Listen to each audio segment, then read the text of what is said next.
Is it cloud? All right, that sounded weird. Okay, for the recording, welcome. We are TongLen practice module of the ACI courses. This is class 1, November 6th, 2025. Let's gather our minds here as we usually do. Please bring your attention to your breath until you hear from me again.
Now bring to mind that being who for you is a manifestation of ultimate love, ultimate compassion, ultimate wisdom.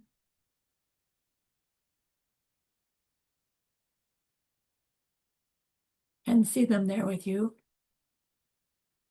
They are gazing at you with their unconditional love for you,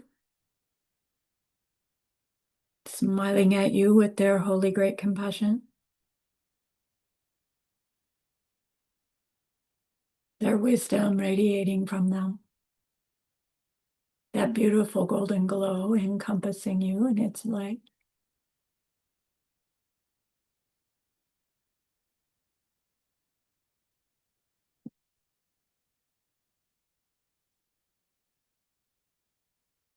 And then we hear them say,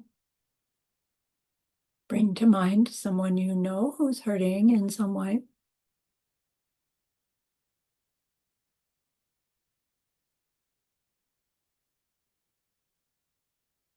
Feel how much you would like to be able to help them.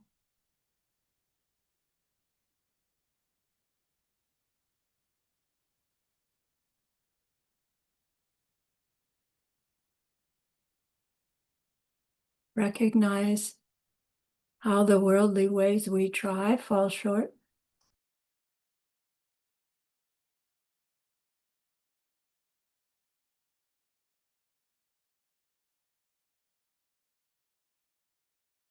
How wonderful it would be if we could also help them in some deep and ultimate way, a way through which they will go on to stop their distress forever.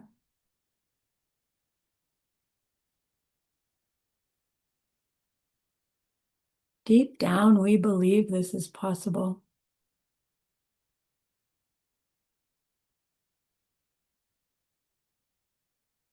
Learning about karma and emptiness, we glimpse how it's possible.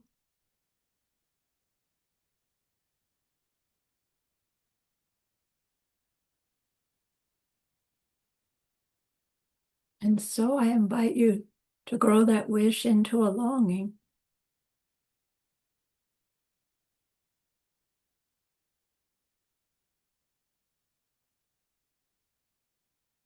And that longing into an intention.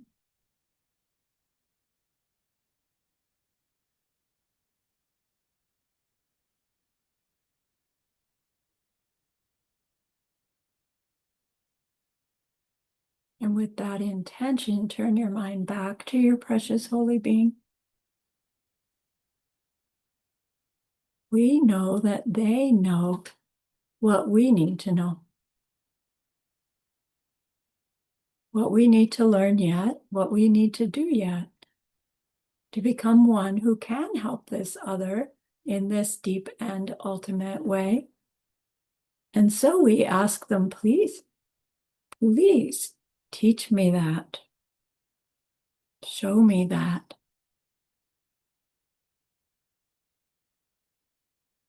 And they are so happy that we've asked. Of course, they agree. Our gratitude arises. We want to offer them something exquisite.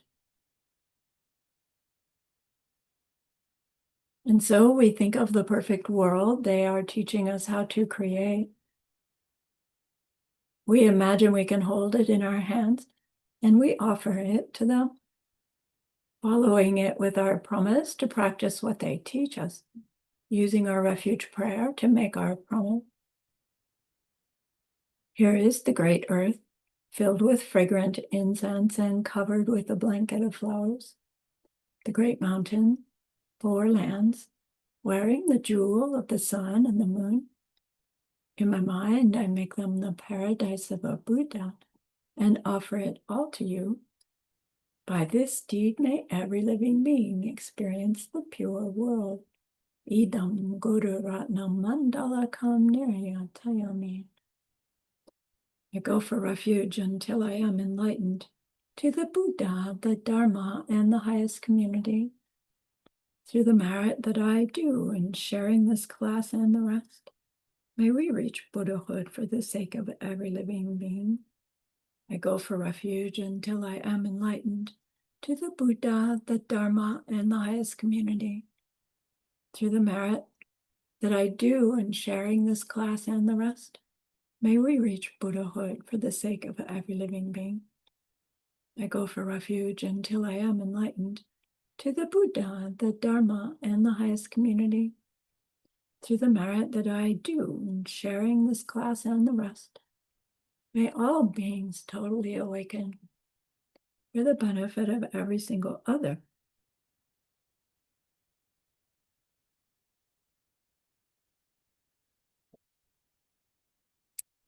All right. So this group, we have enough time to do a practice module between now and the Kyoto teachings, which sort of kicks off the holidays. So this time slot, I have a usual group who's studying the ACI courses, and I didn't want to go from now until mid-January, which is when we'll start up again. So this comes at a perfect time, really. So with the ACI practice modules, there's usually 8 2-hour classes that are half learning and half guided meditation to learn the practice that it's teaching about. And then in the reading, there are homeworks, but they're mainly for like outline of the important material. I don't require homeworks and quizzes, and there's no final exams for the practice modules.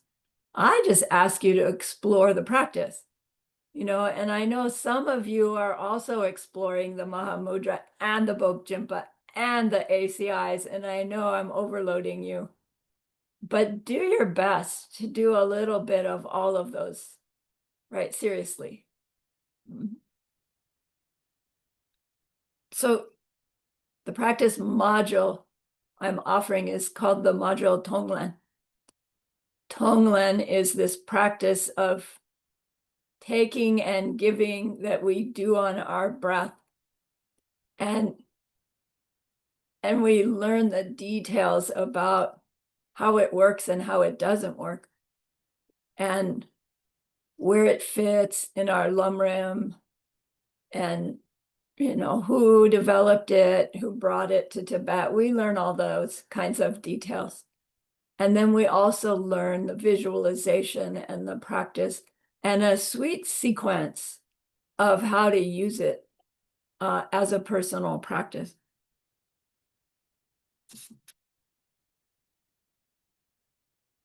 I particularly like TongLen practice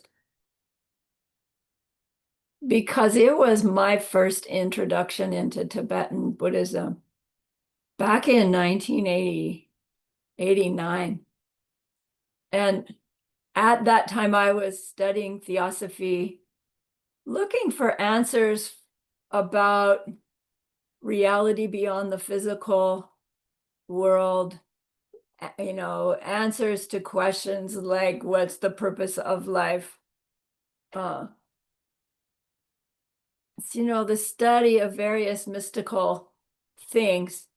This tradition of theosophy looks at all the different religions, all the different philosophies of our planet, and looks for what's common to all of them, and then helps a student, delve into all of that. And I was really learning a lot and enjoying the group I was with. We had a study group. And the study group decided, let's do a public service event. And we decided to do a meditation retreat, a weekend retreat, and offer it to all of Tucson. We were hoping for lots of people, we got about 10. But we invited someone named Geshe Siltram Geltsen. His home place at that time was Long Beach, California. He was one of the last formally trained Tibetan geshes trained in Tibet. And then in 1959, he escaped Tibet and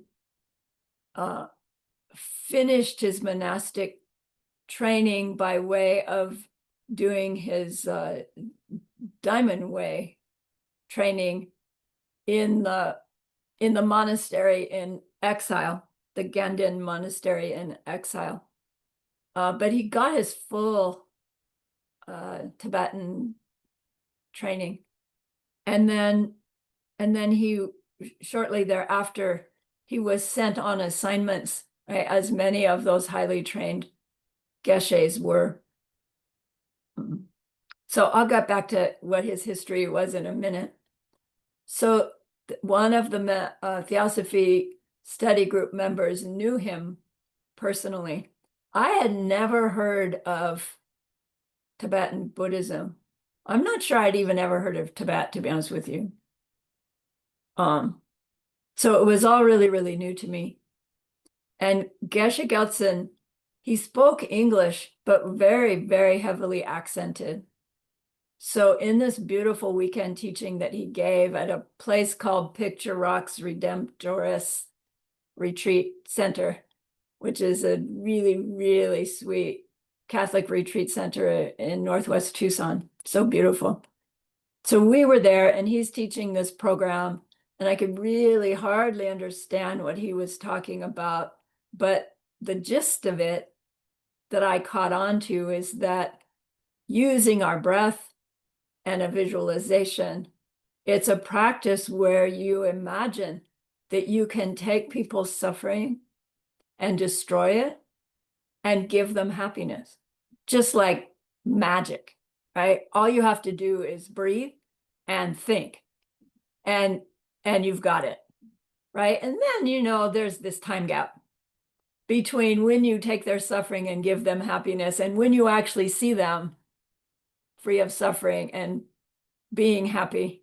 It was like less about seeing the result as it was having a tool that I could use that would maybe be of help in those situations where I otherwise felt like just frozen. What can you do when you see another homeless person on the street corner? It's like giving them $5, great, but that's not really going to help in the long run. Like I was already thinking long term. And all the little worldly ways I tried to help, even if I was able to at the moment, it was just not satisfactory. And somehow this TongLen practice held something, like it ripened seeds in me that I knew that there was something powerful to it, just hearing about doing it. So I took to it like a duck to water. And I was running daily at that time. I started doing it as I ran on my breath. I did it as I was driving to work. I did it anytime I was not actively interacting with another person, because then I couldn't think of that and that at the same time. But it just like took on this beautiful life of its own that I was TongLening almost all the time. And eventually I think I really did like sublimate the practice. Like I did some things to intentionally do that. So I don't I don't have the sense that I'm remembering that I'm tonglening all the time, but I am, and when I see a situation that I can't do anything about, I'm whizzing by in my car, right? Breathe in, breathe out. And that's all it takes to plant these seeds for this tremendous shift. So I started tonglening all the time. And I have to be honest, I didn't see any miraculous results in me or miraculous changes in my life, but it didn't daunt me. I just kept tonglening. And then now, like, count the years, 30 years later, 30 more than that, like, here I am doing what I'm doing and what I have done in that time. And it's like I really do attribute it to Tonglen. And it it changed me, and it is still changing me. And it's such a beautiful practice. So I hope that it touches you, in a little bit the same way. And in the long term, that I hope that it brings about a change for you that's way bigger than the change it brought for David and I. So we were interested in Tonglen, but there was nothing at that time written in English about the practice. This is the 90s. And we were part of a Buddhist study group by that time as well. Hadn't met ACI or Geshe Michael yet. And the people we were studying with, they were interested in Tonglen too. But again, we didn't have anything really to go by other than Geshe Gelsen's teachings. And then after, 10 years, we meet Geshe Michael in the ACI group, and we see their list of ACI courses and practice modules. And it's like, oh my gosh, look, they have instruction in Tonglen. So we ordered it. And they wrote us back and they said, we're so sorry, but that practice module isn't actually ready yet. So we'll send you ACI course 14, the Lodrong, because Tonglen is inside that. So our little study group, we listened to course 14, and it's like, wow, right? Our hearts hooked. At least David and I's hearts got hooked to the ACI coursework because it was laid out so beautifully and those practices were so amazing. And there was an instruction on Tonglen. We eventually did get the practice module in audio tapes, right? In that time, you got audio tapes and hard copy materials. And we did eventually get to study the Tonglen as Geshe Michael has taught it, which happened in 1999, which we met Geshe Michael in 1999, right? So he had just finished teaching this course, which is why they didn't have it ready to send it to us. So anyway, we were still doing that practice as our daily practice as we started into learning the ACI coursework and helping out at the Geshe Michael's retreat. And one of the caretakers of that retreat was a nun named Lobsang Chuki. And we sponsored her to come to Tucson to teach Geshe Michael's practice module of Tonglen in Tucson to some of our friends and, various people. I don't remember how many were there. And so we got the oral transmission rather than just the audio tape transmission of this course from Venerable Chuki. That must have been 2001 or something like that. And then, it was a long time, 4, 5, 6 years maybe before I had the opportunity to teach it for the first time. And then a few more years later before I had the opportunity to teach again, right? It's like it comes up every 3 or 4 or 5 years, depending on the groups I'm working with. So what I'm sharing with you is from my notes from when the audio from Geshe Michael's original teaching. Now, he's taught it multiple times in multiple places, so there are different recordings of his teachings. This is the one I like the best. And I've added some of my own, of course, stuff over years of working with this. So it's a mix of the traditional teaching from Geshe Michael and my personal practice in order to share with you this practice of TongLen, a method of taking suffering and giving happiness. So I'm not teaching how Geshe Gelsen taught, right? So we are still in the ACI lineage. But I want to tell you about Geshe Gelsen. He is a Gelugpa.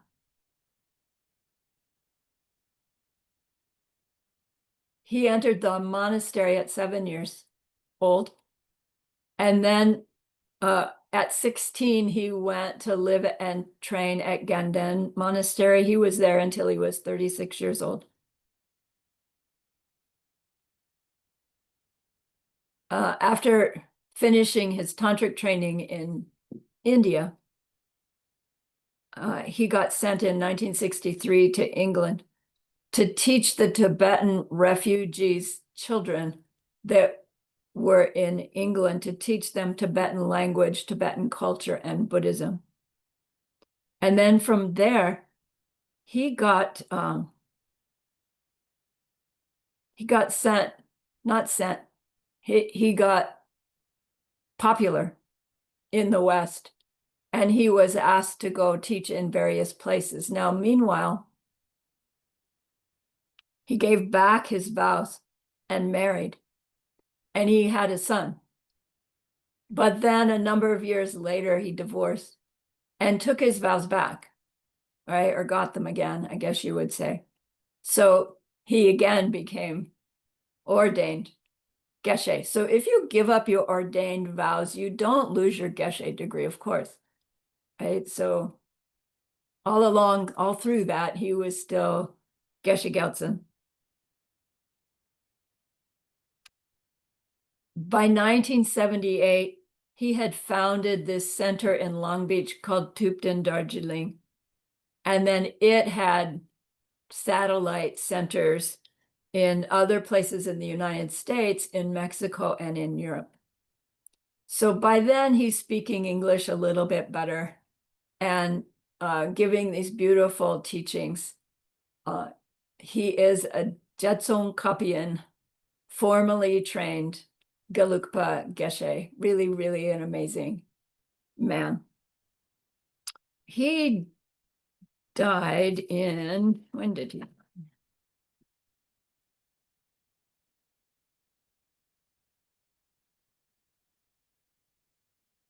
2009. So while we were still in our training, right, he passed. So we had had the opportunity to meet with him and take teachings from him a couple of times besides that TongLen practice. Okay. So in Geshe-la's offering of this TongLen practice module, he did it as a retreat, meaning like a 4 or 5 day gathering at a place they had for a while that was called Godstow in Connecticut, which is a really beautiful place that they got given at one point. Like property in Connecticut is not inexpensive. And this was a nonprofit center. I don't know what it was doing, but the nonprofit, couldn't keep it up, and they were looking for some other nonprofit to give it to. And it's like it landed in Geshe Michael ACI's lap. And curiously, we were back in that area to attend a nephew's wedding, and we're trying to find the wedding venue. And we're going down this back road in Connecticut, and here's this sign, Godstow. And we go, what? Right? We went in and stopped to see, but there was nobody there. So we walked around the property. We went inside the buildings that were open, but there wasn't anybody for us to talk to at all.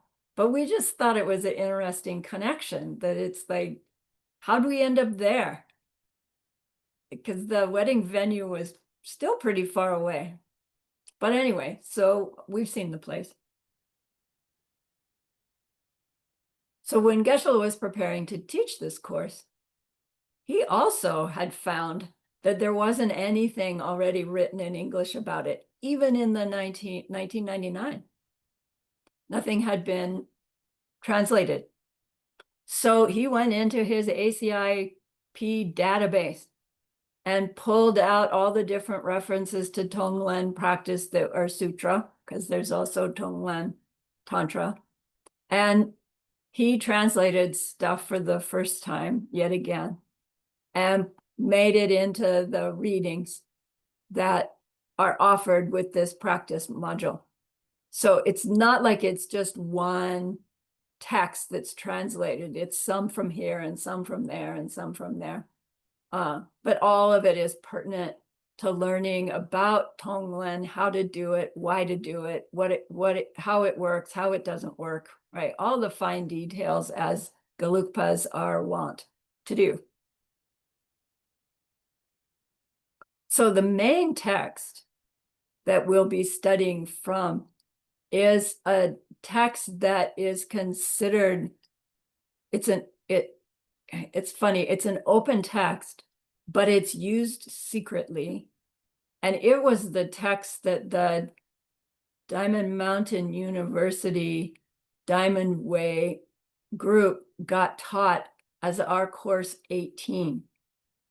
18th out of 18. The last thing we learned was this text called Lama Chupa by His Holiness the First Panchen Lama Lobsang Chuki Gyaltsen, one of my faves.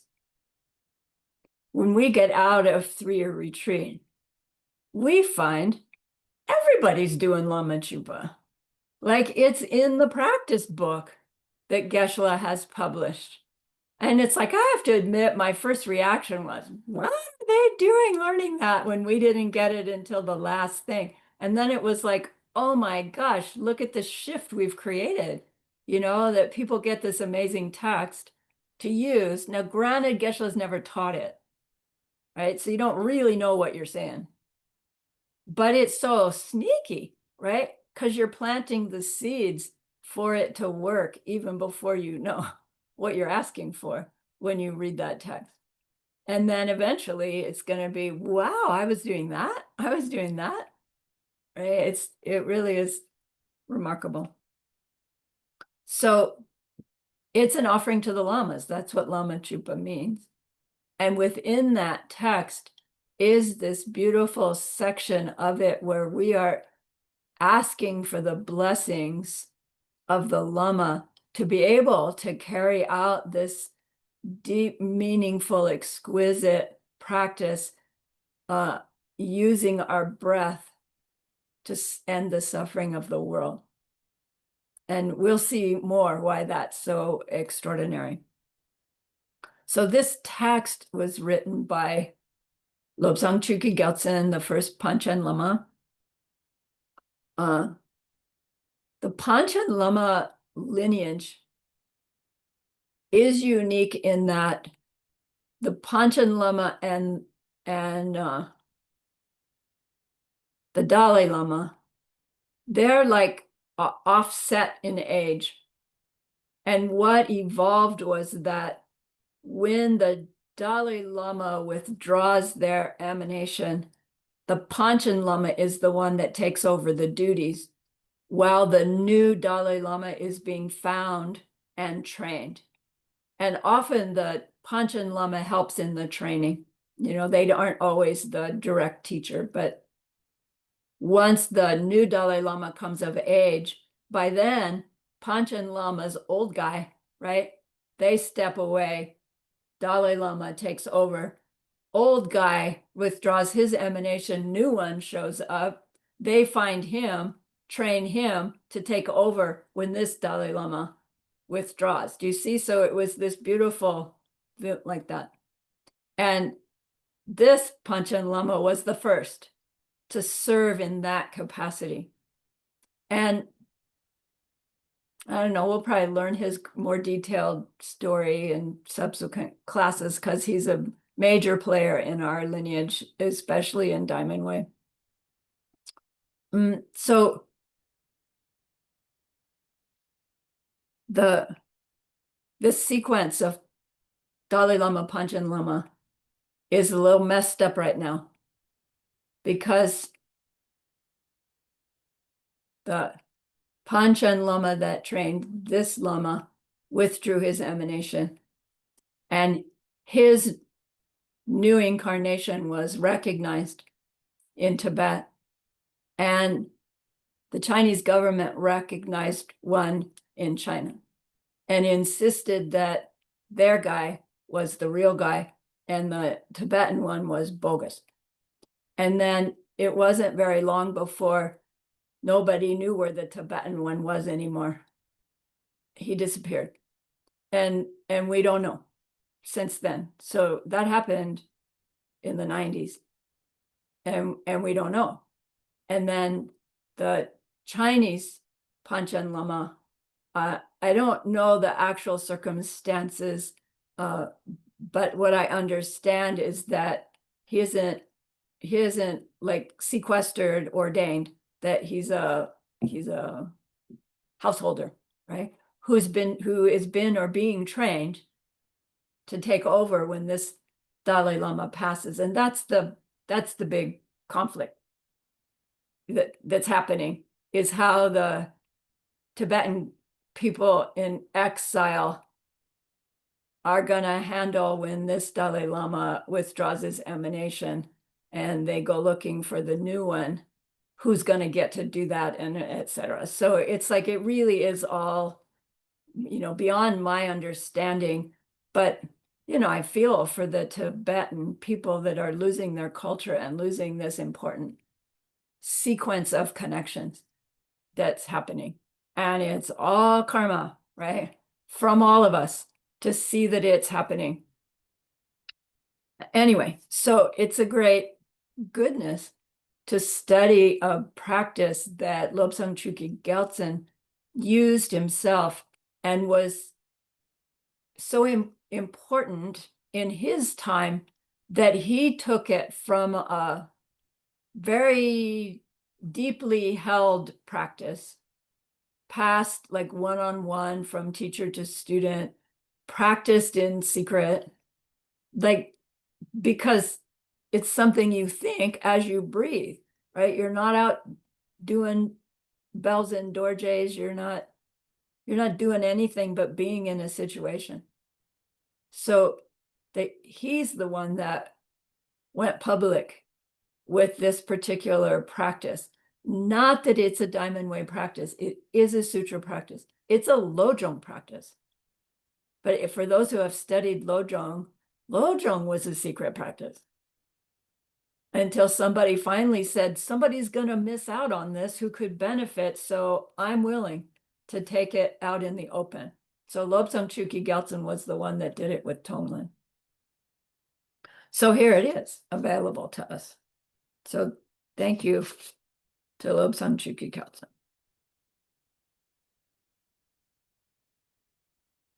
Geshe-la said,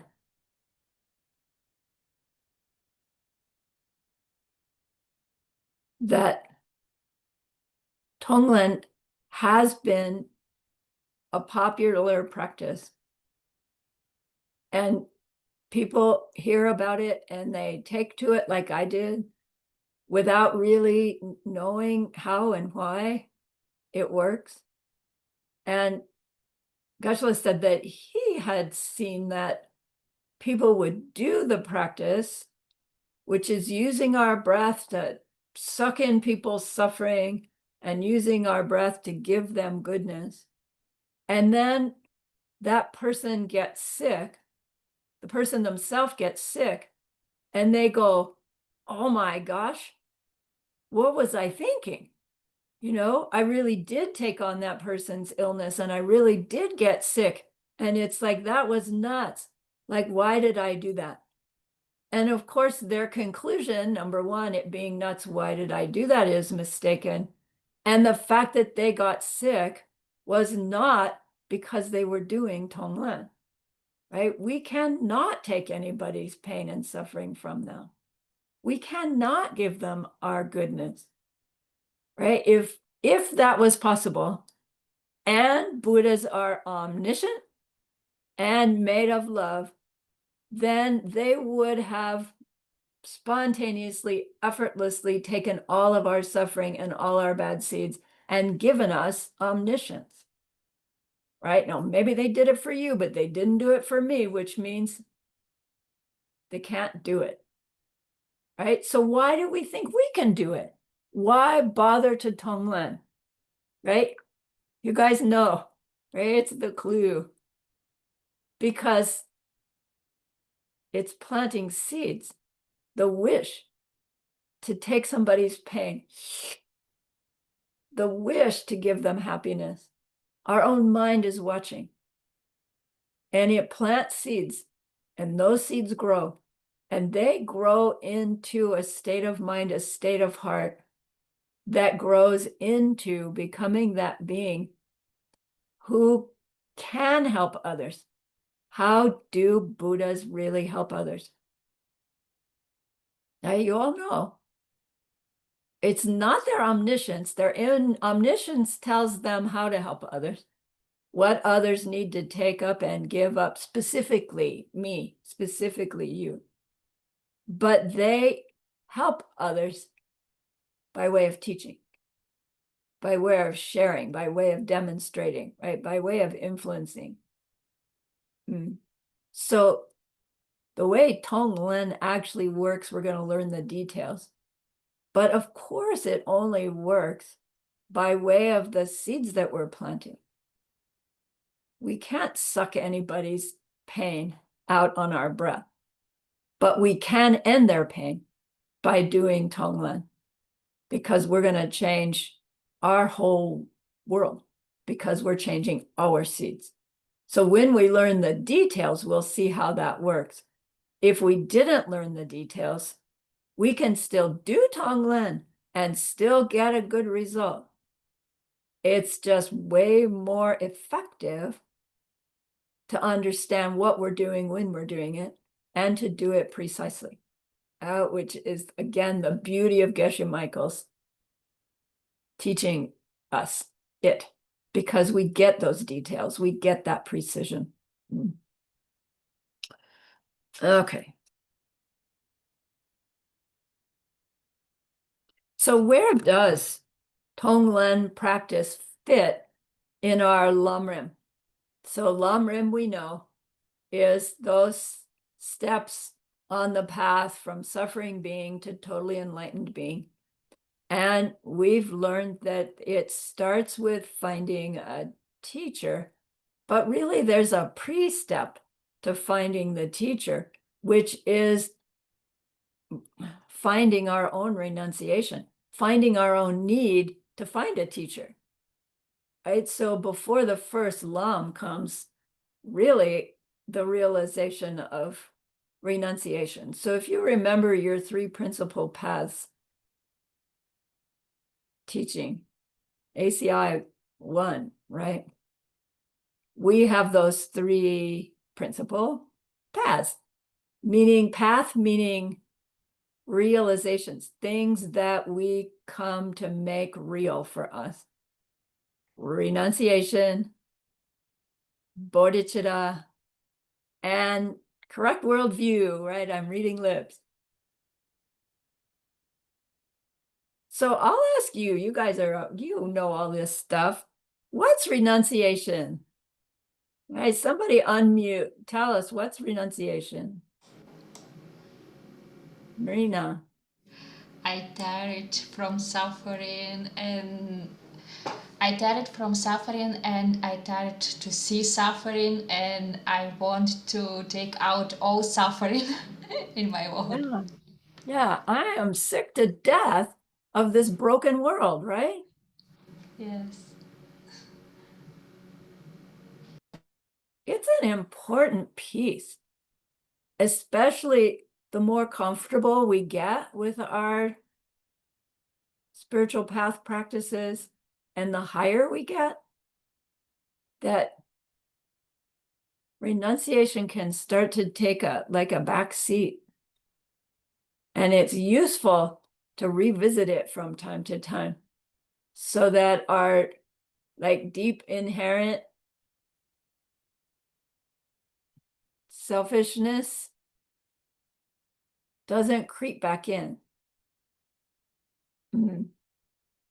Renunciation comes out of selfishness, right? Selfish me does not want to suffer. Selfish me does not want to have another thing go wrong. It's all right. Without that, we would never get our renunciation strong enough to change ourselves enough to change the way we see our world enough so that we could stop suffering. You know? Geshe-la always says, eventually, everybody will get the disaster that they need to wake them up to their renunciation. And, it doesn't necessarily need a disaster, but they really help. Yeah, I had one. Everybody has probably had something that has made them go, no, no, no more of this, right? No more of this for me, no more of this for anybody, please. What do I have to do? When our renunciation takes that second piece of no more of this for anybody, what's that state of mind, or what's it the beginning of anyway? Renunciation turned on to others is Bodhicitta. bodhicitta. And bodhicitta is Lord Wish Maitreya's definition, not ACI 2 definition. Lord Maitreya's definition of bodhicitta. The wish the to light achieve matter. enlightenment. Yeah, Luisa, for, The wish to achieve enlightenment for the sake of every living being. right, all living being. Without renunciation, bodhicitta makes no sense. Without our own personal renunciation, I can't stand this anymore. And then when we can't stand it for ourselves and we see somebody else suffering similarly or worse, it's like, right, I've got to do something. Yeah, right. And we start this searching a path that's a little different than the path we were searching for from just our own renunciation. And then, if we've got the goodness and we meet the pen thing, right, we get a glimpse that the end of that suffering really is possible. So renunciation helps us grow our bodhicitta. Geshe-la says, and we had another course where it said, bodhicitta is that feeling in your heart where every being that you're aware of, your heart feels like they are your only child burning up with 105-degree fever. Like you see the gnat and you feel like that. or you see the driver in the car go by, especially the one that cuts you off. And your reaction is, oh my gosh, my child who's suffering so badly. Right? I mean, it feels so contrived because still there's that part of me that just goes, ah, jerk, right? Whereas before I would have gone, meh. But bodhicitta is really seeing beings suffering and knowing it's unnecessary. It's unnecessary because it's just been planted by seeds. It has no existence in and of itself. Like, it just, if we could see that our behavior could change it, right? It's like this twisted feeling in our heart between terrible pain and amazing pleasure is bodhicitta. And that bodhicitta is love, right? Is what we mean when we say love. Not just taking suffering, but wanting their happiness. Not meaning I want it for me, but meaning my happiness is your, right? Seeing you happy is what makes me happy. Seeing this other person happy is what makes me happy, and nothing else than that. Sunsets don't do it. Chocolate doesn't do it. Triple berry pie doesn't do it. But seeing you happy is it. And that's love. And then love is, and I'll do anything I can to help you be happy, knowing full well that there's actually nothing I can do that can actually make you happy. But I'm going to try anyway. And then I'm going to fail. And it's going to be a struggle. And then I might actually be successful from time to time that will keep me trying. But because what I do in the moment isn't what's bringing you happiness. So once I start to understand that more, it's like, well, then I want to show that I'm happy when somebody else does something for me. But I'm not always happy with what they do for me. But does that really matter? Anyway, I'm getting off on a tangent. The point is, this bodhicitta, it starts, we have glimpses, and even the glimpses feel really powerful. And we're growing it until that heart, right, of your happiness is the most important thing. Whether you're a cockroach or my spouse, your happiness is the most important thing to me.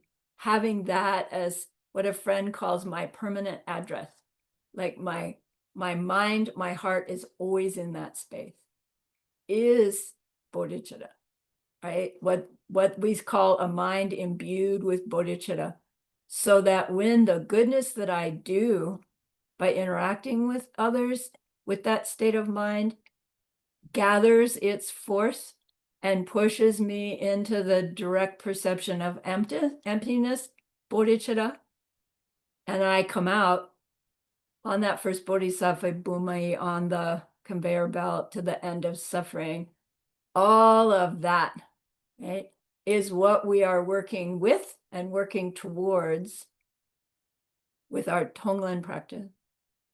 That once we do reach that on the conveyor belt, we're still going to TongLen, right? And now it's being done with a state of mind that the seeds it plants are so much more powerful that they can actually ripen, right, within that lifetime if we keep it up. Okay, so renunciation grows into the bodhicitta, the heartfelt wish to reach total enlightenment for the sake of all sentient beings. And that grows into the correct worldview, which actually is another way we use the term bodhicitta, but call it correct worldview. First, intellectual correct worldview, and then eventually direct perception of emptiness correct worldview.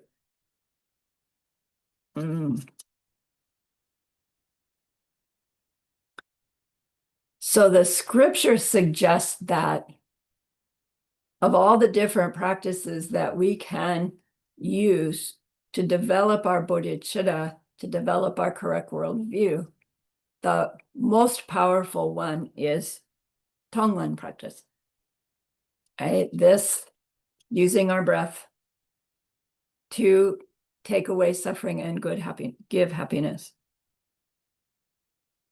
It's how we act from our growing compassion and our growing love. What we do with those two states of mind is TongLen. Now, it doesn't mean you don't take flowers to your friend if you want to take them flowers or a meal. You don't say, oh, all I have to do is TongLen. You TongLen as you're giving the flowers, right? You TongLen before and after. So it's not an either or practice. And TongLen is not just a practice we do on our cushion, right? There is an on-cushion TongLen practice, and we will learn it.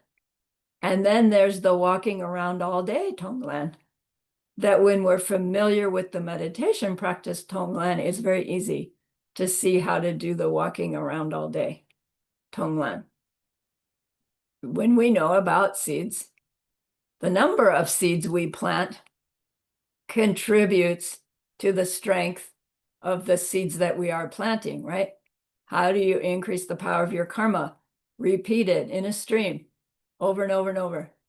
So when we're doing TongLen practice on our meditation cushion, maybe on a good day, we spend a whole hour doing TongLen. I know, maybe only 20 minutes, and then there's 23 hours left. But we can also be doing TongLen during a lot of those 23 hours, anytime we're not distracted by something or somebody else. And so it's this beautiful way to increase the power of the seeds that we're planting to grow our bodhicitta. All right. Part of the reason why it's such a powerful practice is because we use the breath in a specific way. And, you know, the Tibetan system, we say the breath is not a powerful object. We don't use it as a meditation object. And we're not using it as a meditation object in TongLen. We are using it as a vehicle for our meditation object, which is the TongLen practice. There is a connection between our gross breath and the subtle body winds. They are not one and the same thing, but they are, what's the word? When you have you know how a sitar, it has a string on top and then it's got strings below, and you pluck the string on top and its vibration sets the others to vibrating. But they're at a different, I don't know the word, but like they're at a different octave. So you pluck this one, but you hear it in 3 different ways, the same sound. It's that way with breath and TongLen. Resonant harmonic is exactly the word that I didn't know. So thank you. It using our breath for TongLen and, you know, other things that we'll learn has this resonant harmonic with the winds inside our body. So we've learned enough about our subtle body that's in this tradition, deep, deep secret stuff. But when you go to yoga class, we can teach you that. So you know that your subtle body has channels, winds, and drops, and that the channels are all messed up and the winds are all messed up. And as long as they're all messed up, our thoughts will be all messed up because our thoughts ride on the winds and the winds are moved by the thoughts. So as long as our thoughts are messed up, our winds are messed up. And as long as our winds are messed up, our thoughts are messed up. And it's like, how do we ever get out of that? Well, one way is to use it. And TongLen is the way we use that resonant harmonic by using our breath for this powerful goodness. Rather than just breathing, we use it to take away suffering and give happiness. Now, the secret weapon is that in between the taking away suffering, we use that very visualization breath work to destroy the suffering and all the seeds for anything more like it in our visualization. Does it actually destroy the seeds? You have to think about it. It's like, no, Not in the moment. not in the moment, but ultimately, yes, right? Is it a kind of purification practice?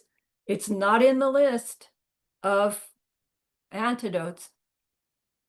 We can do it as a purification, but the very visualization that we do and the reason that we do it does make it be a practice that does go on to ripen such that those negative seeds that we were TongLening about get damaged, right? Because it doesn't work in the moment, because it doesn't have any ability to damage those seeds, and because those seeds themselves have no nature of their own. TongLen can work, just not in the moment, because you can't plant a tomato seed and have a tomato plant with tomatoes on it all at the same time. It's the same. We're creating causes for future results with something that we're doing all the time anyway, breathing. So Geshe-la said, if you're breathing, you can TongLen. And then technically, you can still TongLen even if you're not breathing, and that comes later. But set up the seeds for that by learning how to use your breath. You know, soon, even without having to think about it. Yeah. But for a while, we have to think about it a lot.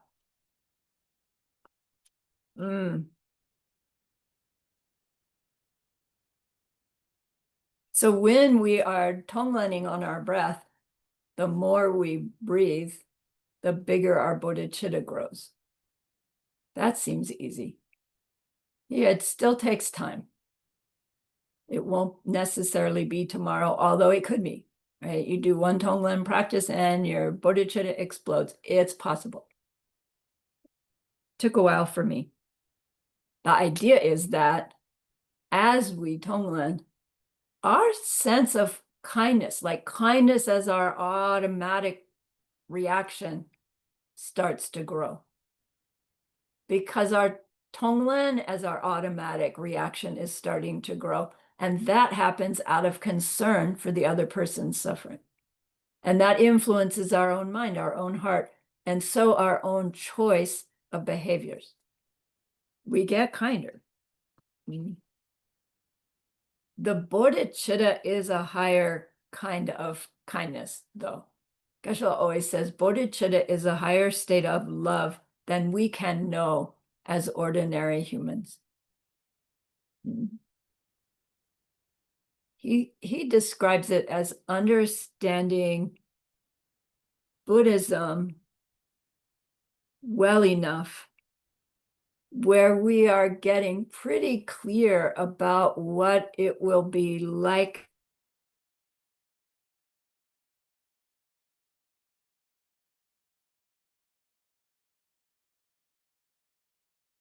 two pieces. The bodhicitta is this decision that I'm gonna do everything I can to reach that state, no matter how long it takes. Like this really, really deep conviction that there's nothing else for me to do than to create the seeds that will ripen as my Buddhahood. And everything else pales in comparison. And it's a little dangerous because it may seem like, okay, then I've got to ditch my family, drop my, my worldly life and go find a teacher or a Dharma center and just serve the Dharma. And I don't care if I eat, I don't care if I sleep, right? I don't care how sick I get. I'm just going to be on my path and not do anything else.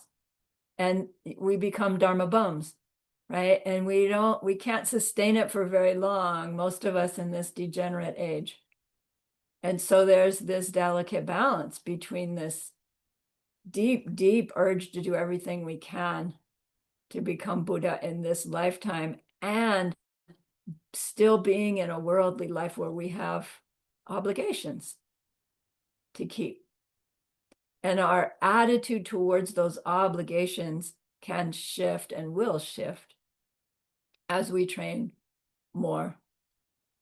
But for a while, it may be that there comes a time when the worldly ways we're trying to serve people, it becomes so clear that they're lesser ways that we are serving people, and that there may come times when, so sorry, my precious family, but I know it's the holiday season and you expect me to stay with you, but, right, I can go and do this retreat where I can learn better how to love you better. And I know you're going to hate me for doing this, but I'm not going to be home for Christmas, right? It's really hard.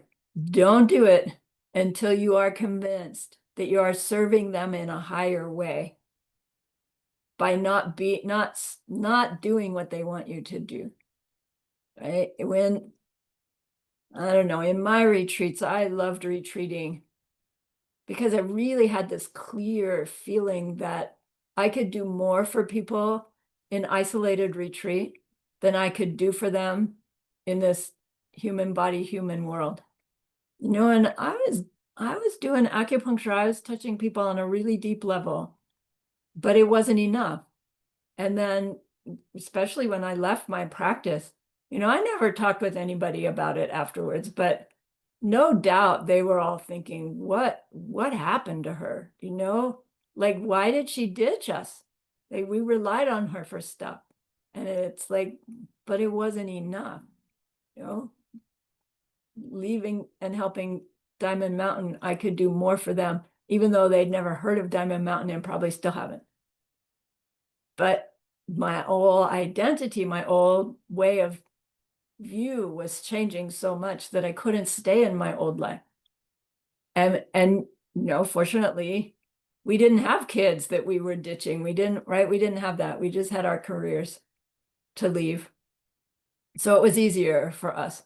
So it's like this delicate balance between having our priorities clear and not ditching out from our obligations, but rather finishing them somehow. Kids grow up, right? Parents finally die, sorry, right? So we finally do get free. But by then, we've got ourselves ensconced in something else that we're obligated to. And just be careful. Yeah.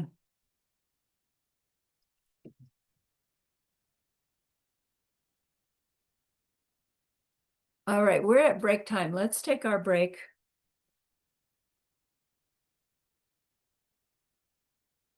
I have just a little bit more to say before I do our meditation section, but take your break and get refreshed. I'm going to let the recording go on because no, I'll pause it.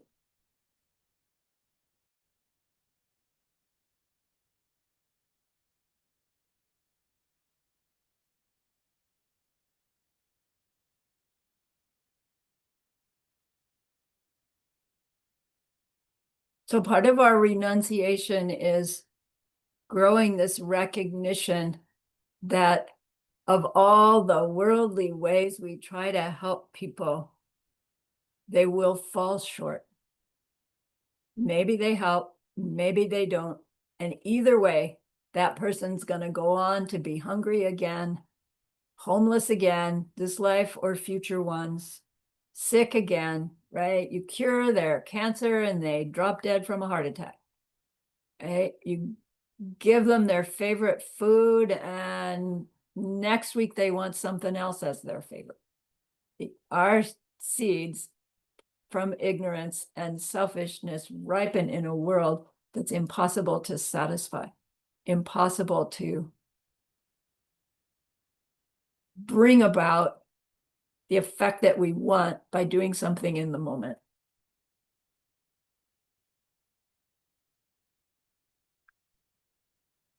So worldly kindness is great, but bodhicitta is a kindness that wants to be able to help stop that whole mistaken cycle. Bodhicitta is this resolution to reach this goal of enlightenment. And that part of that resolution then includes some sense of trying to be sure that the teachings about how to do it survive in the world.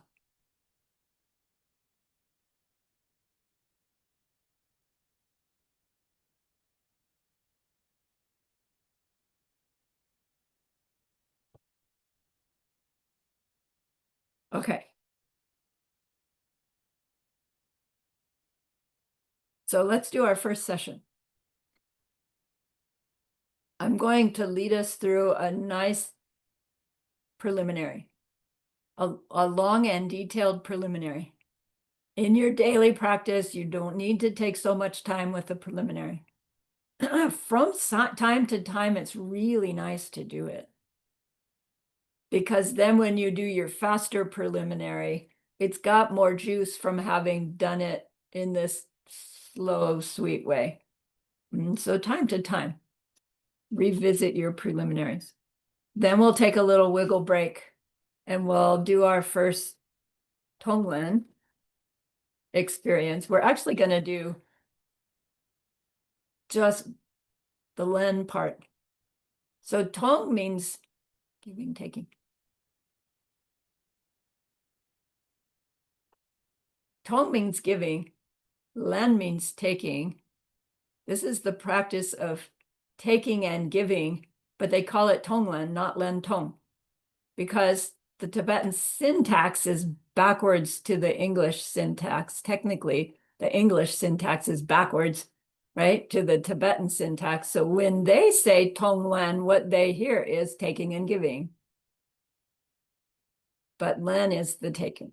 So we'll learn the taking first for a while, a couple of classes of taking before we do the giving. And when we learn taking and giving, there are different beings who are the objects of our taking and giving.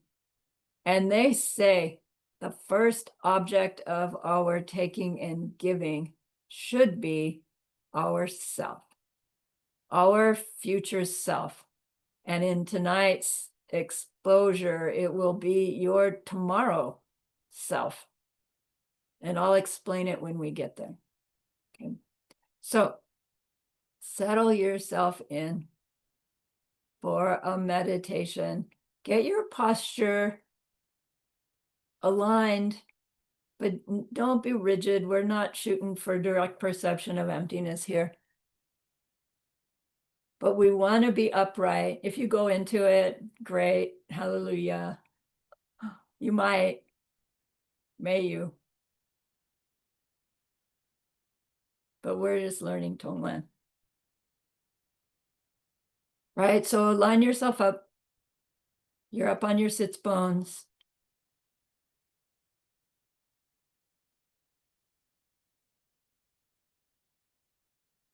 You've got that solid downgoing energy. Suck your lower belly in just a little bit. Feel that energy rise. Rises your sternum. It raises your occiput. Raises your crown. Scan down the outside, relaxing everything. Face, neck, shoulders.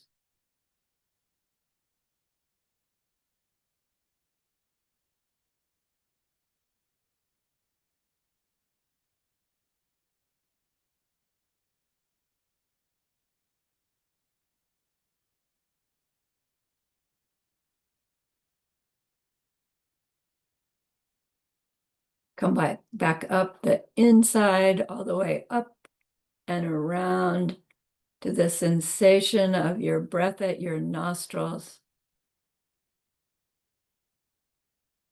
Watch it go out. Watch it come back in.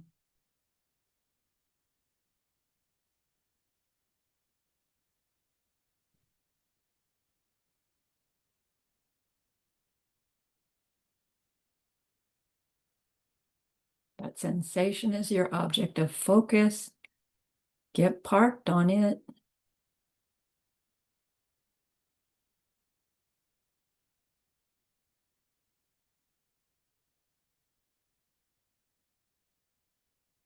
Check the clarity of your mind.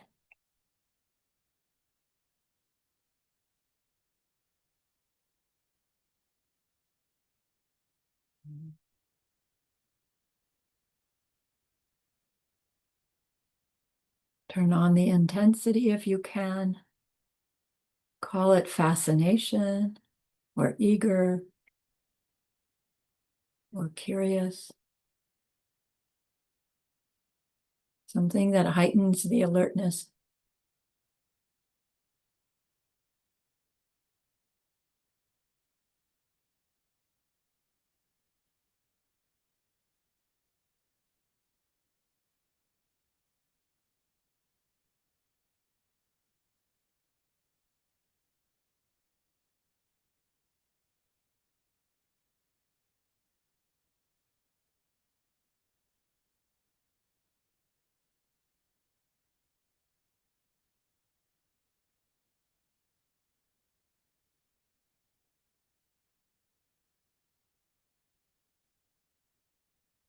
Check it again. Focus, clarity, intensity.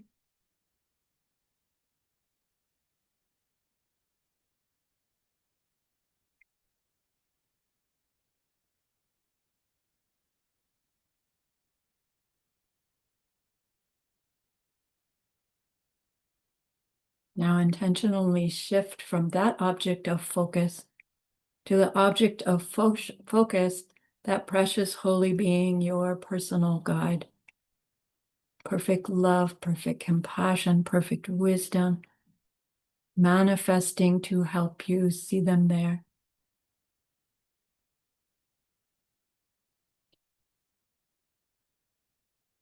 Feel your honor, your admiration. Bask in their goodness.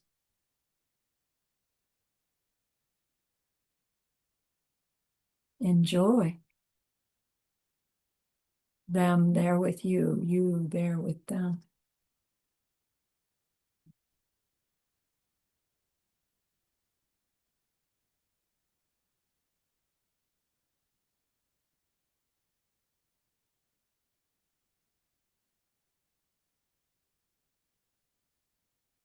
Aspire to become like them.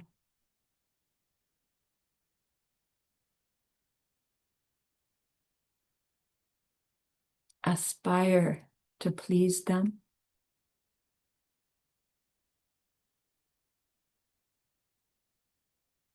And ask them to help you.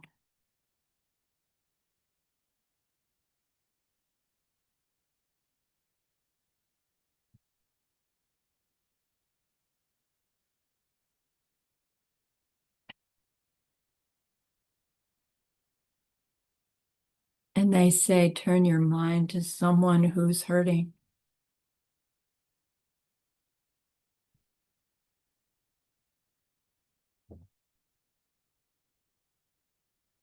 Recall how our worldly ways of trying to help them fall short.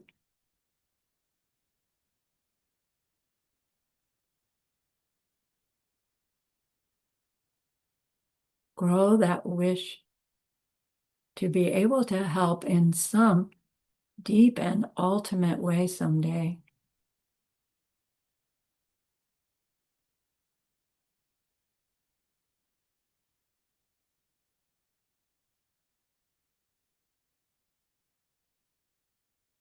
Feel it deeply in your being.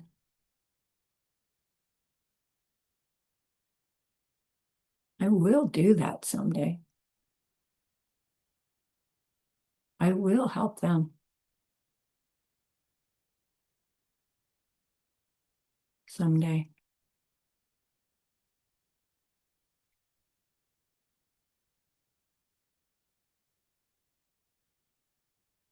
Then turn your mind back to that precious holy being.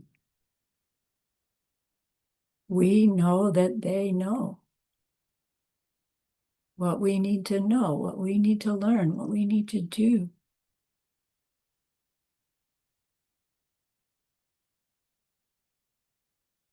To even help this other in a worldly way, but also how to become one that can help them in that ultimate way. And so declare yourself to them, that holy being, and to their teachings, and to those they have already taught.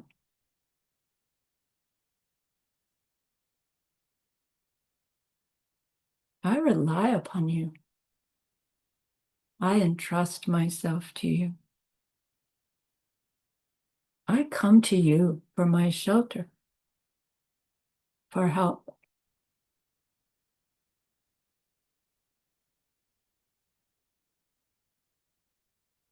By the merit that I do in this meditation, please help me become one who can help others reach their ultimate happiness, please.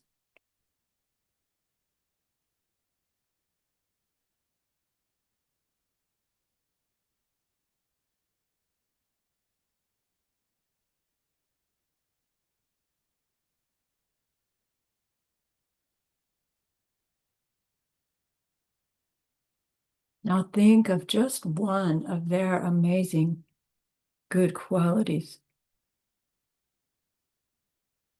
and make a mental prostration, admiring them, aspiring to achieve that as well, determining to learn about the changes we can make through which we change our selfish behaviors into wise ones.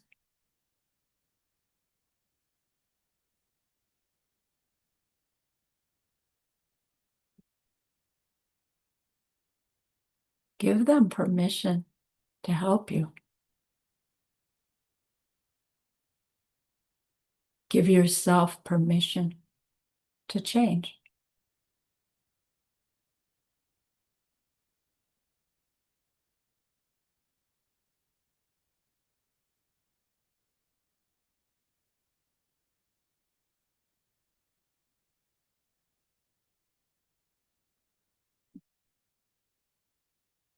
And our gratitude towards them arises. We want to make them offerings. So imagine any wonderful, beautiful thing. Multiply it and rain it down upon them.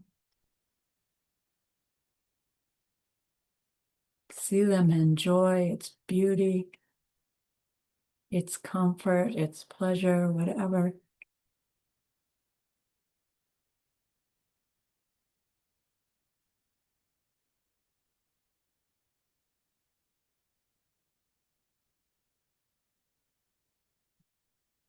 And then please them more by telling them of some goodness you recently did or said or thought based on something they have taught you.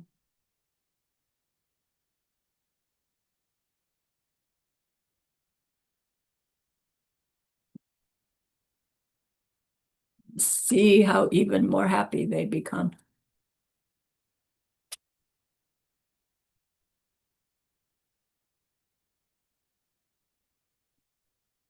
you feel so safe with them that you open your heart and show them some negativity that you know is in there, some habit pattern, some unkindness that has been done, some mistake. Tell them briefly of the situation, of your reaction to the situation.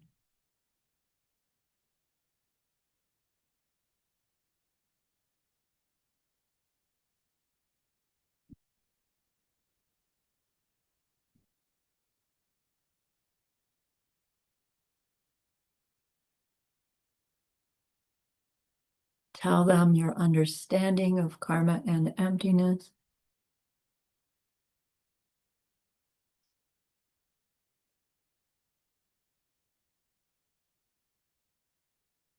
So we know that deed will come back to us bigger.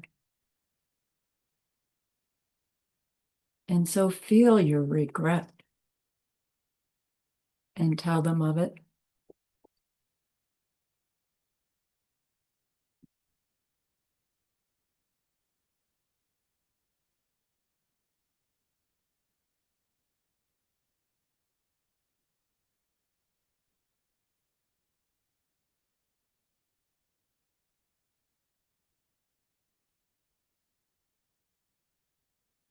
Remind yourself of your understanding of this process and your determination to live by it in order to create a happier world for ourselves and others.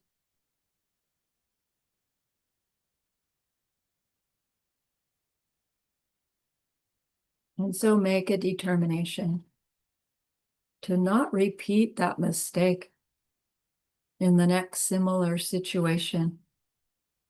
Make a promise you can really keep and tell them.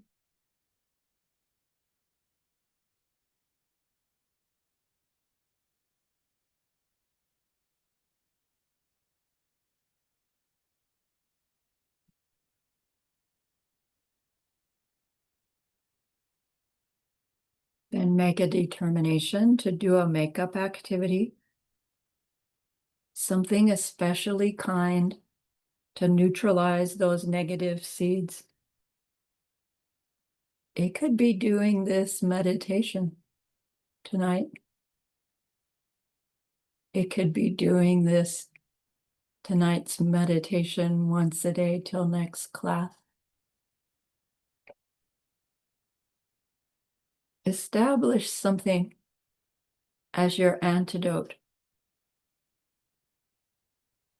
that you can actually do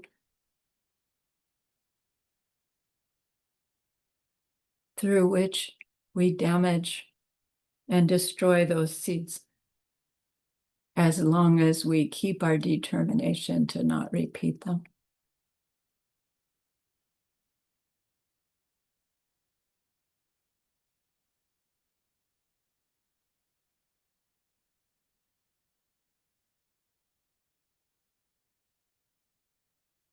Now already feel that there's been some space opened up in your heart. And fill that space with rejoicing.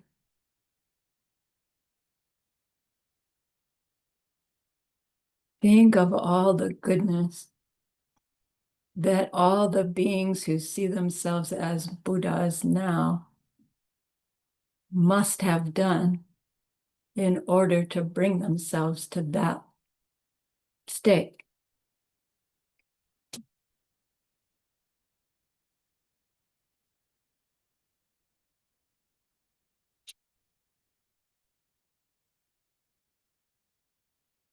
Think of all the goodness that those who have learned from those holy beings have made, and all the goodness of sharing those teachings with others that has been done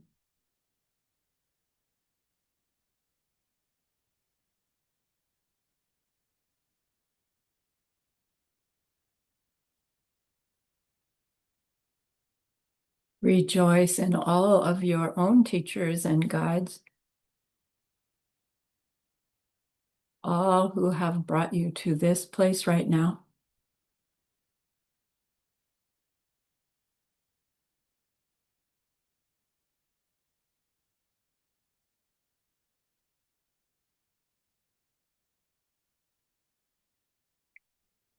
Rejoice in all the generosity in the world that results in so much abundance.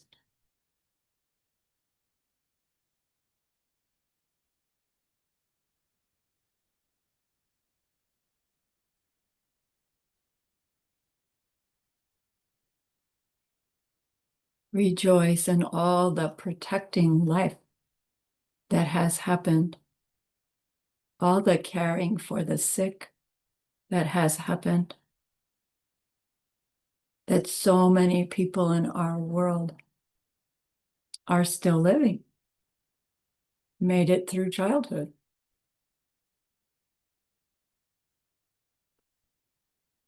survived their heart attack, their stroke, their cancer.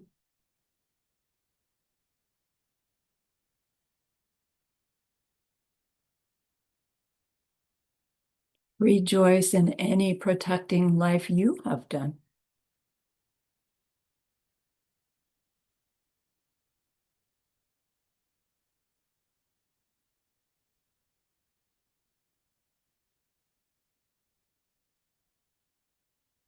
And rejoice in some specific kindness that you did recently, intentionally, because of your understanding of how to create your future by way of your moment by moment interactions.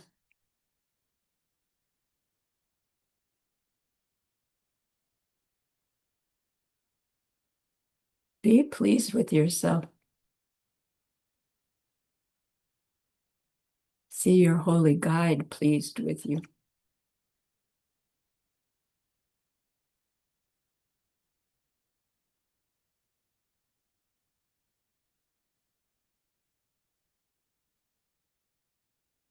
And so ask that precious being and all your companions on your path to stay close to you, to continue to help you, to bring you opportunities to practice,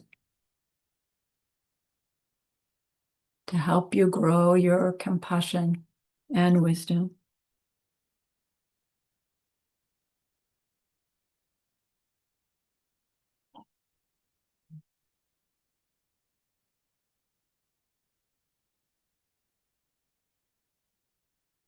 Ask them to bring you teachings, experiences, formal and informal, especially to help you overcome innate selfishness and ignorance.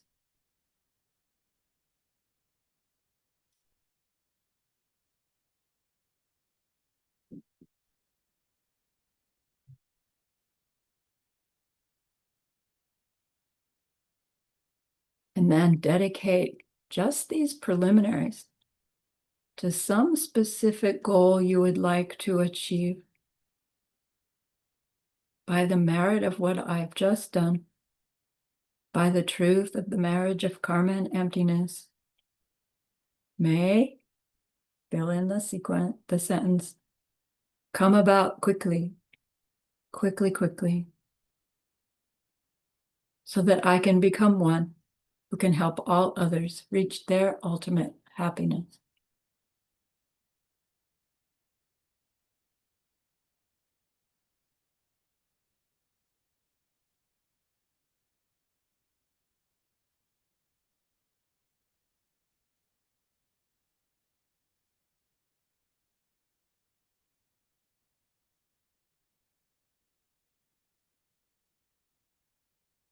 Now bring your attention back to your body. Check to see if you need to shift and wiggle. If you do, you may.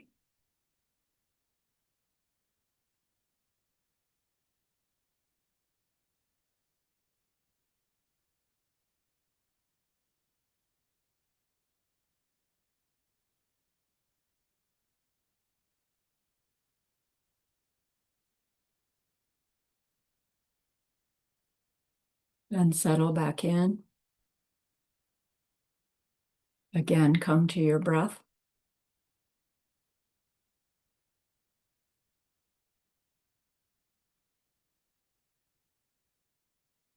Set the focus. Turn on the clarity. Try to get the intensity. I know it's late.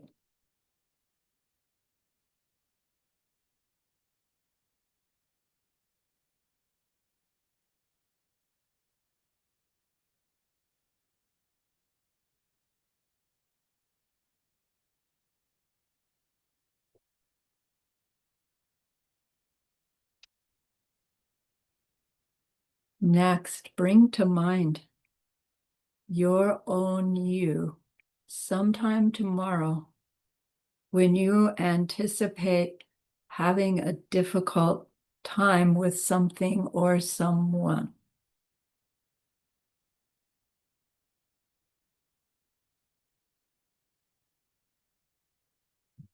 Maybe it'll be frustrated in traffic or a meeting with someone you have to discipline, or going to the dentist, or struggling with meditation, anything that will be uncomfortable. I'll give us a few breaths to settle on one.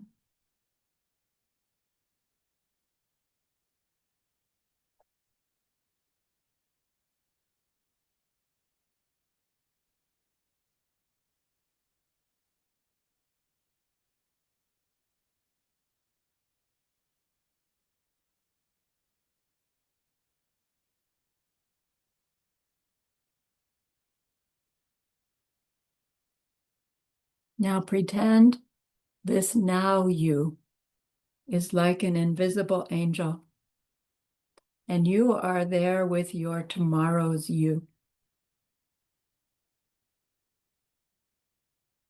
See tomorrow's you there. See the circumstances.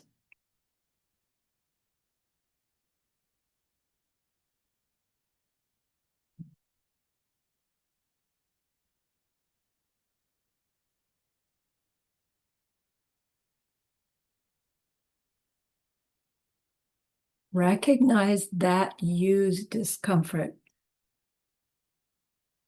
the feelings that are coming up, emotions,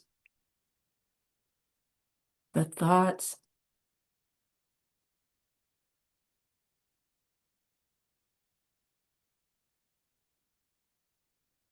The reaction that's building up.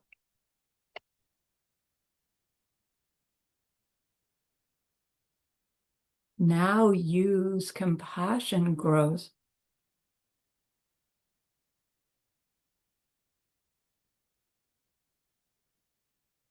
You're aware of that use distress. You know it's building up to them doing something that will just hurt themselves and others later. You're feeling like, no, no, don't do it.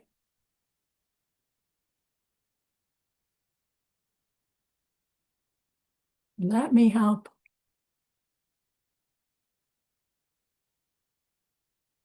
And so your angel you, by the power of your concentration, see all that distress and negativity in that other you, like a black goo, a black goo flowing in that inner body.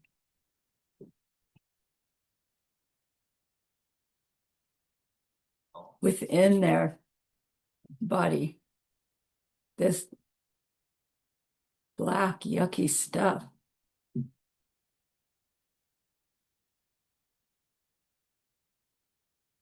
See it, focus on it. And by the power of your concentration, it all reverses its flow outward and gathers back into a tight, black, yucky ball in the middle of that used chest.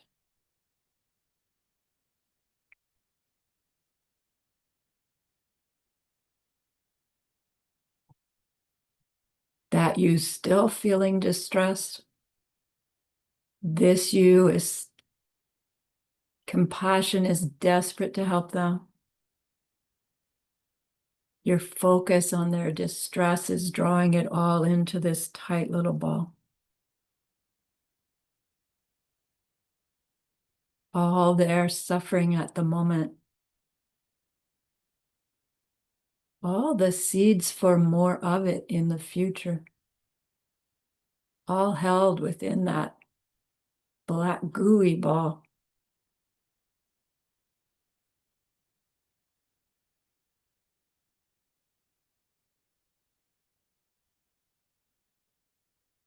Now you says to yourself, I'm going to take all that distress, name it,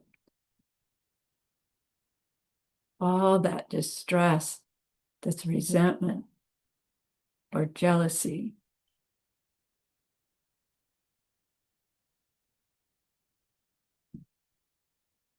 be specific. I'm going to take all this distress from you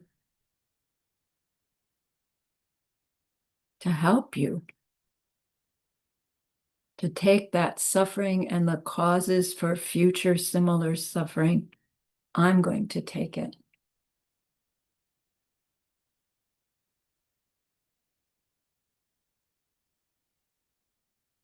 And so now watch this use exhales.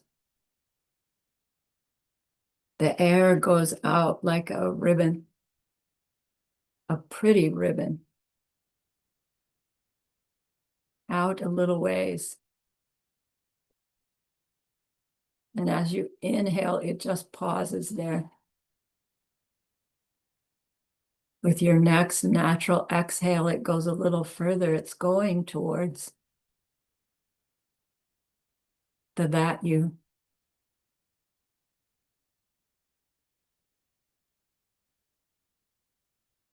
Another exhale, and it reaches close enough to them that as they inhale, they're drawing it in.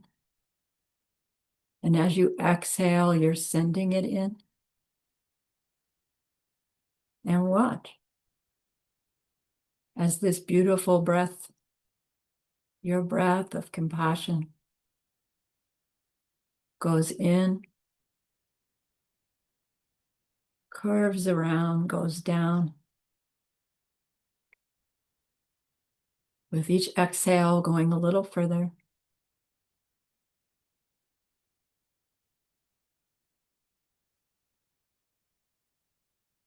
Being attracted to that black, awful ball of suffering and seeds for more.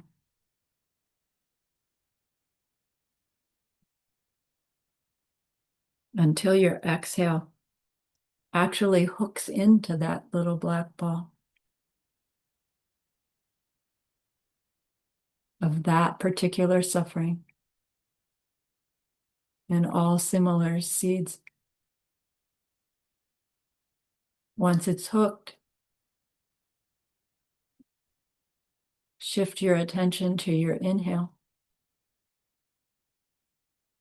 And on each inhale is like a crane that's pulling that little black ball of yuck out of that distressed you. It's coming up through their chest. Take your time. A little further.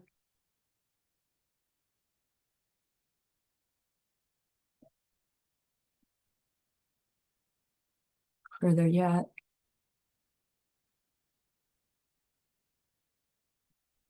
Till it turns and comes down through their nose and out their nostrils. Watch it carefully. Your breath hooked with that black ball at its end. You're drawing it towards you. Your compassion. Eager to have it, eager to take it.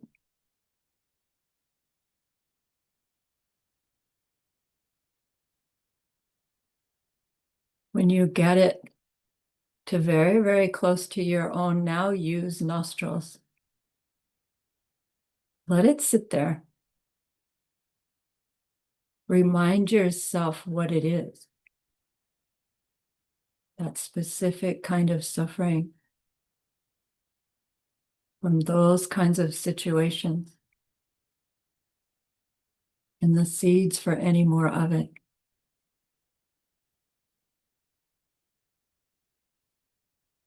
Leave it there, and in your mind's eye, look into this use middle of your chest, and you see a tiny little bright flame there.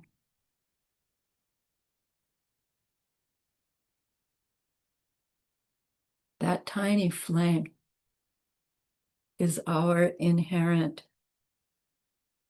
self-cherishing, self-grasping, meaning my belief in me, and so my resultant selfishness. This little powerful flame.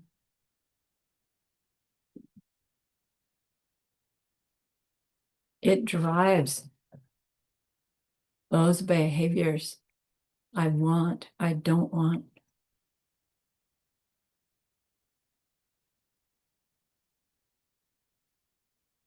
So you see that flame. Really the source of all suffering. You see tomorrow use specific suffering in that tiny little ball. And you feel your compassion.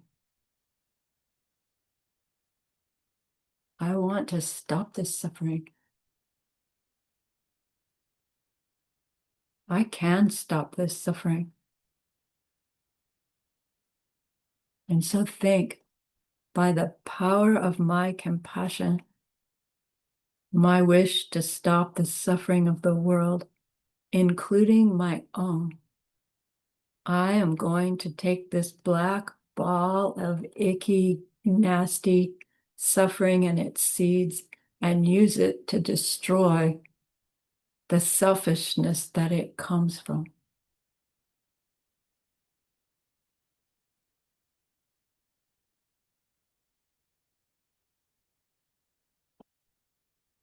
So sit in this vision while I explain what's going to happen next, but don't do it yet.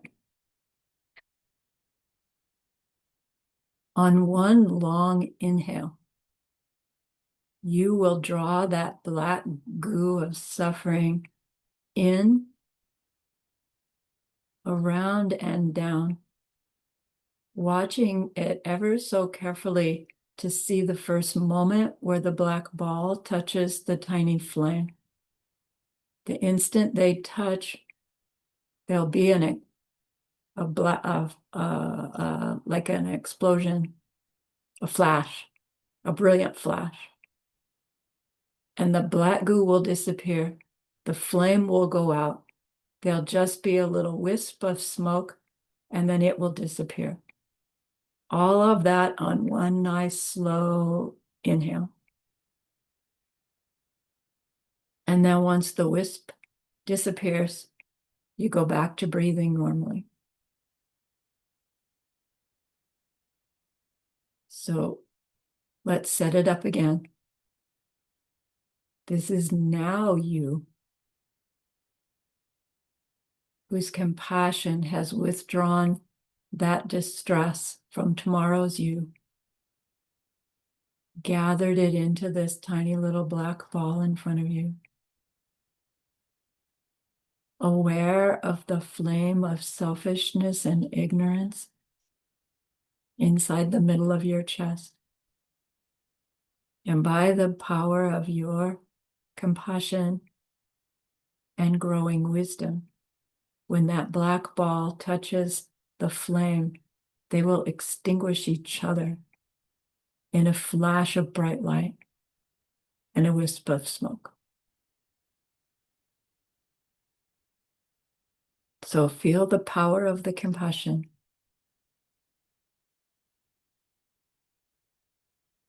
And then allow yourself a nice long exhale first.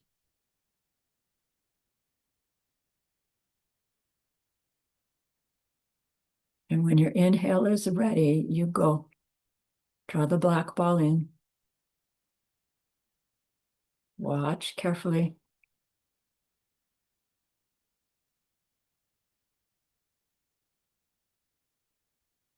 The flash, the disappear, the smoke, and it's gone. Breathe normally.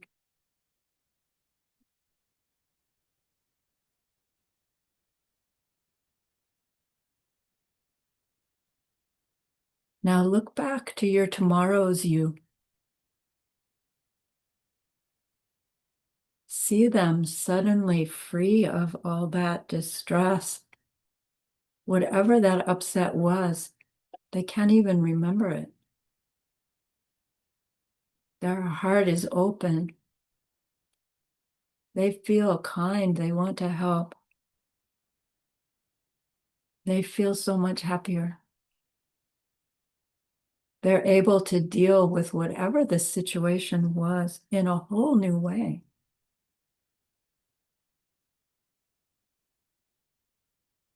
Enjoy that you's relief and enjoyment.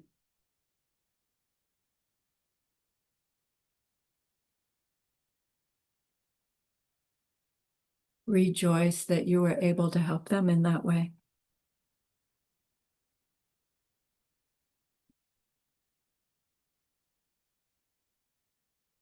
Dedicate this effort to reaching the ability to truly help stop suffering and its causes,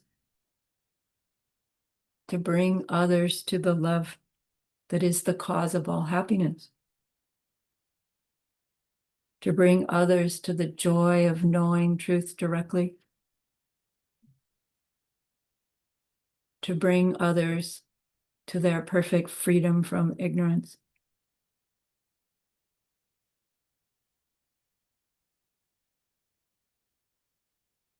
Then turn your mind back to your precious holy being. Feel your gratitude to them for what they are teaching you.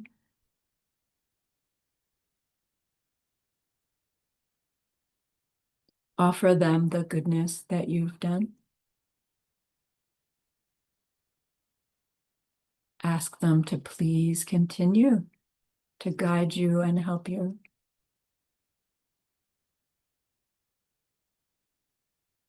See them accept your offering. They bless it, and they carry it with them right back into your heart. See them there, feel them there. Their love, their compassion, their wisdom.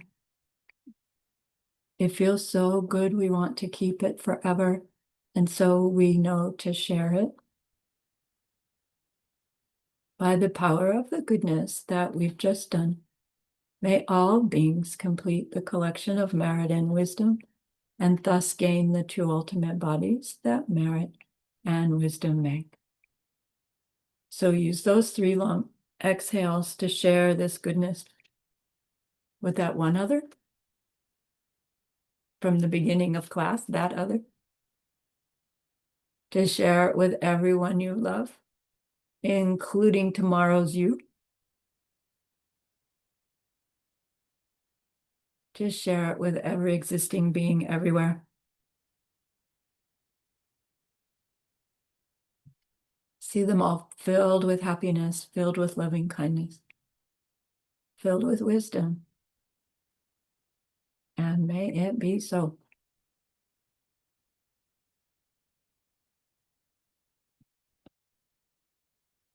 Okay.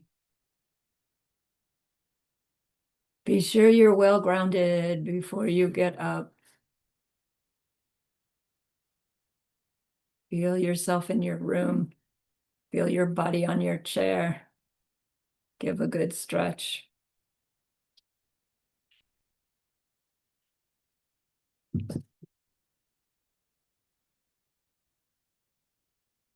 So between now and next class, please continue to TongLen your future you.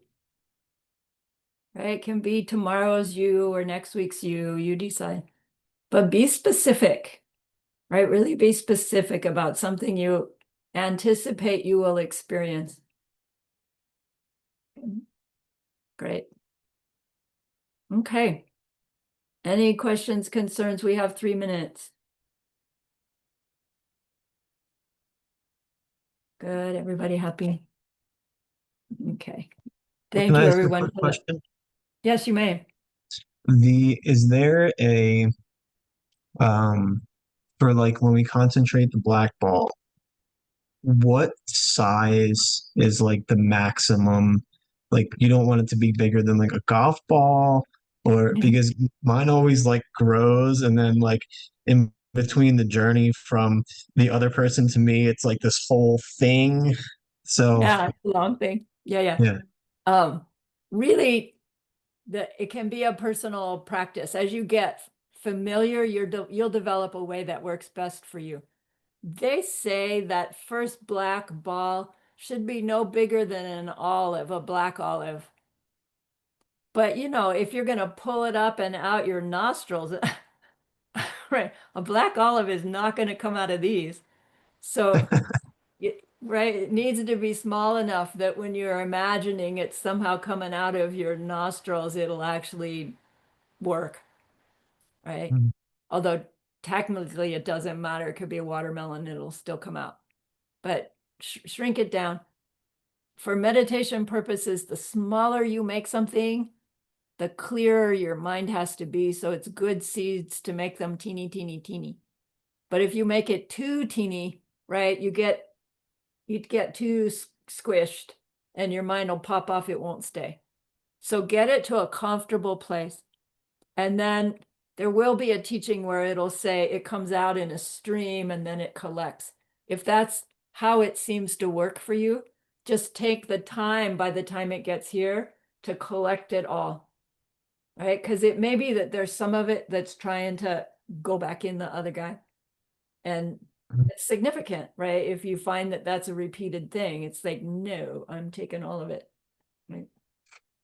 And then have it all there. And then this one, again, you want it small enough so that your little flame, right? It's not going to smother the flame. It's got to explode.